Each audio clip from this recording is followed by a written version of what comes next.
155 millimeters, or in other words, 6.1 inches. It's a length that many men wish they had in their pants. But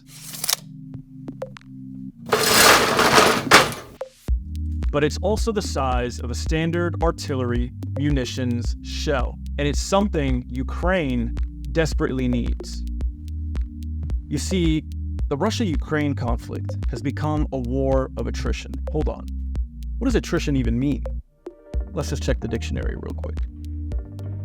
You know what? It's 2023. Let's just Google it. Besides, this isn't even a dictionary. Attrition. Reducing someone's strength through sustained attack. It's a classic war strategy. If you can't easily overwhelm your enemy, then you wear them down slowly, over time, chipping away at their strength. It's what a lot of boxers do, like Floyd Mayweather. Sometimes go to him like this to cover up, just making wasted energy. Floyd steps into punching range in his instructed guard. Canelo takes the bait. After every exchange, Floyd steps right back into that tempting distance, making Canelo waste more energy. Once they are weaker and slower, you take the offensive and knock them out. It's the safest way to do it. So attrition is all about weakening the strength of your opponent. And in this war, strength is measured by how many artillery shells you can fire per day. But why artillery? With tanks, drones, and fighter jets, you would think artillery would take a back seat. Well, let's dive in and take a closer look. First of all, Ukraine doesn't have enough fighter jets or helicopters to contend with Russia. They had a small air force left behind by the Russians in the early 90s when the Soviet Union collapsed. But much of this fleet has been destroyed over the last year of fighting. Secondly, Ukraine is severely limited in their armored vehicle supply. Tanks, infantry fighting vehicles, and other vehicles are mostly donated by Western nations supporting Ukraine.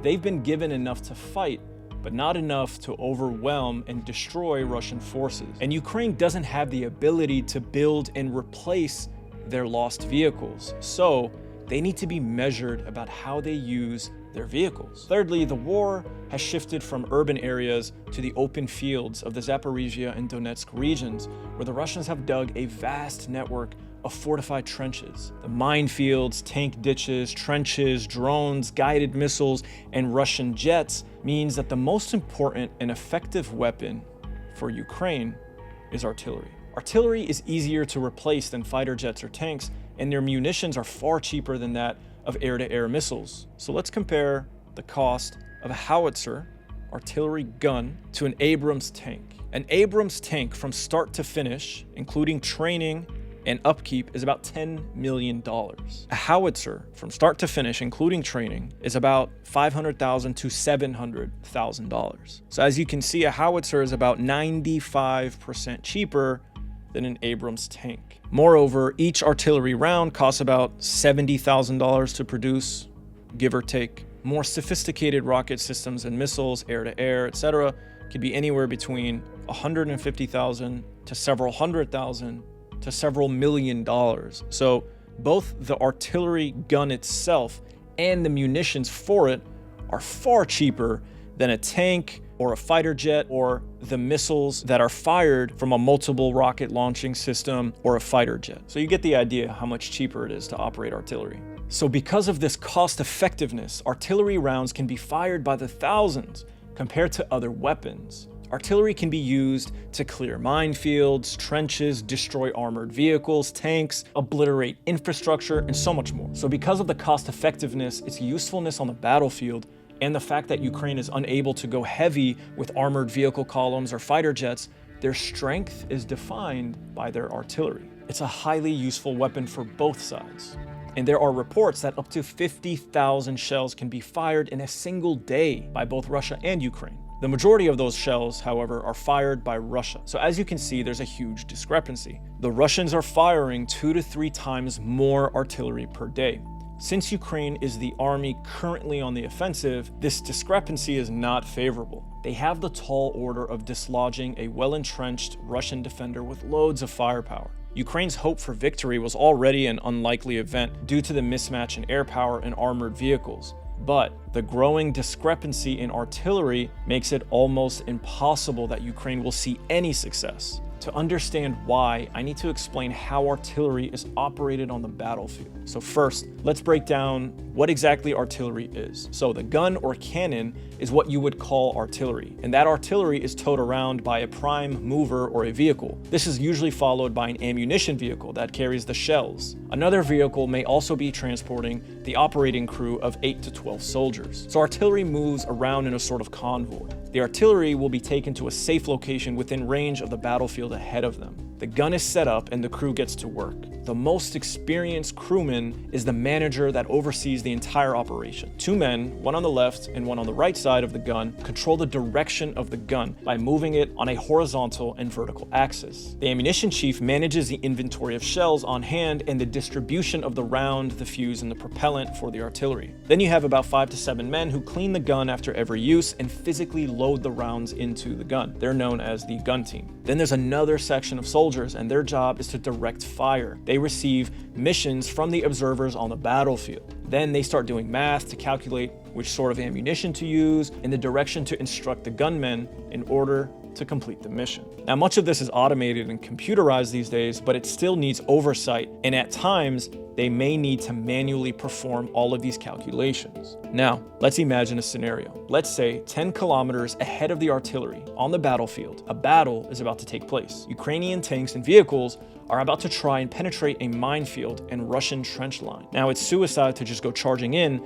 so the attacking forces must first call in a barrage of artillery strikes. Observers on the front lines will select a target and call in the coordinates to the fire direction team. The team will determine how far the artillery needs to travel to accurately hit its target. They do their calculations and then communicate this to the gun team, which then sets up the gun and fires away. And then the shells will start coming in hot. If the strikes are successful, a path should be cleared for the Ukrainian attack force to try and make a run through enemy lines. The problem is that this is a vast and well-defended Russian defense system. It's meant to be flexible, meaning it's easily patched with counterattacks, artillery fire, remote mining, and drone strikes. So while the Ukrainian artillery fire is useful, it has to be sustained in order to buy their forces enough time to soften the defenses, penetrate the defenses, and then hold the newly gained territory. But this requires a lot of ammunition fire. If the fire is light, the Russians can easily counter with an artillery strike of their own and take it back.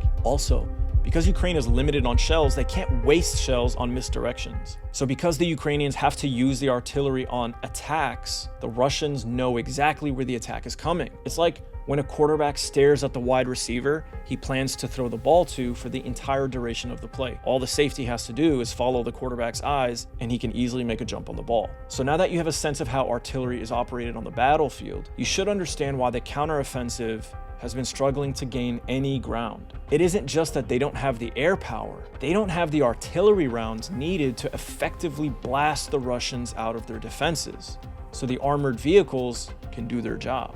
Now, I know what you're thinking. Why doesn't the West just give them more shells, right? Well, the answer is simple. Because they can't. The US has eaten through much of its supplies. Whatever they have left is reserved for emergency use. They've given them over 2 million shells so far. Now, the US has doubled, even tripled its artillery production to help keep pace with the Ukrainian war effort. But they've only managed to increase production to about 30,000 shells per month. Ukraine fires half of that in a single day. And even that isn't enough. Ukraine would need to fire all 30,000 per day to have a fighting chance against Russian defenses. This is why Biden gave the green light to offer Ukraine cluster munitions. Yes, it's technically a war crime, but what else can they do? Ukraine needs munitions or they simply can't fight. Just listen to Biden's response when a journalist asked him why he decided to send the munitions to Ukraine. Mr. President, any update on the cocaine? Mr. President, cluster munitions, why now?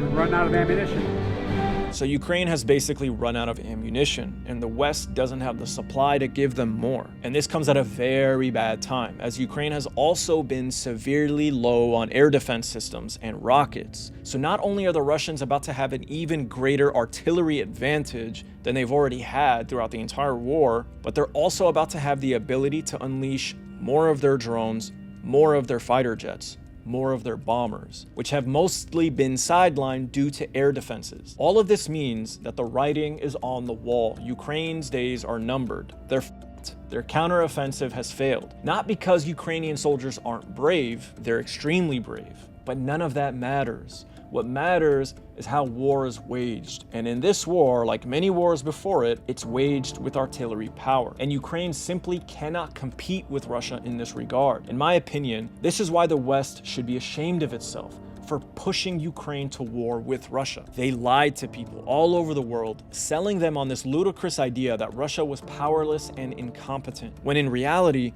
Russia is a major power with the military stockpile of a former superpower. So the Ukrainians were sold a pipe dream, and they have been paying the price for it.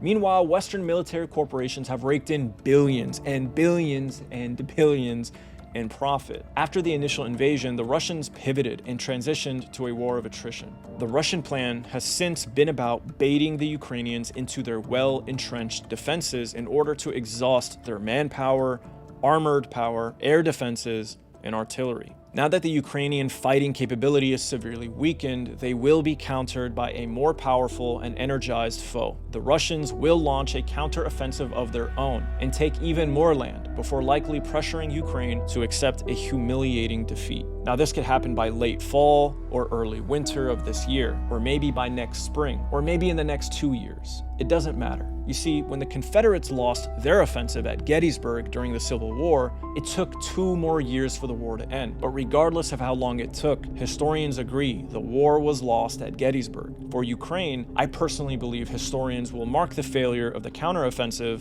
as the end of the war. And we're already starting to see NATO officials hint at a peace deal or freezing of the conflict. So don't be surprised if the war comes to a swift end in the coming months. Thanks for watching. Let me know your thoughts in the comment section, and please do consider subscribing. The algorithm shadow bans content like this, so your support would be greatly appreciated. And of course, let us know if there's any topic you'd like us to cover with our next video. Take care. Trust nothing. No